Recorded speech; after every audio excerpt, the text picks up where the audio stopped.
I've often felt that, we as human beings certainly struggle when we're trying to image God.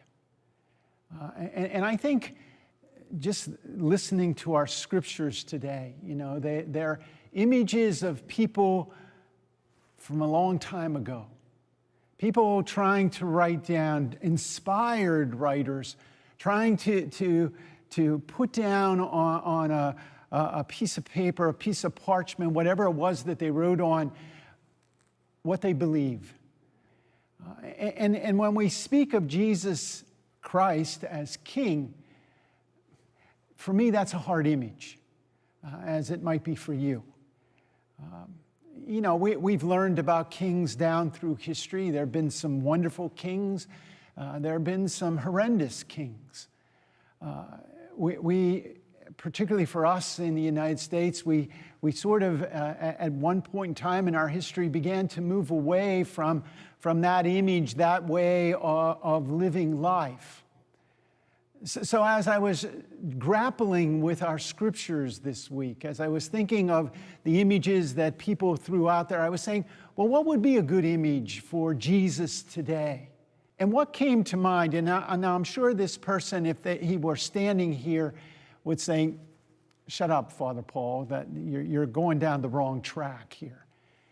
But I think for me, this is a good image of this feast that we're celebrating.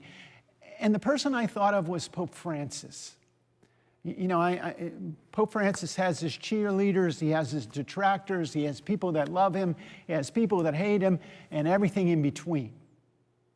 But just thinking of him, Jesus, even that first image of him walking out onto that balcony after being named Pope. And there he was. And one of the first things he did was to ask the people to bless him. And since that time, he didn't want to live alone. He wanted to live amongst people. So he didn't leave the residence where he had been staying as a cardinal. He didn't want to eat alone, so he eats in the cafeteria of that residence. He didn't want to celebrate Mass alone, so he celebrates Mass in the chapel of that residence, always with other people around him. I think of those images this past Lent, this past Holy Week. Him standing there as a solitary figure in the rain out in St. Peter's Square on Good Friday.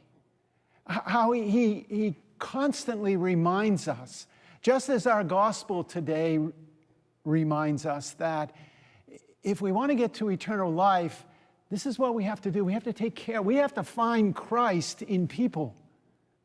And in many ways, that's what Pope Francis offers me.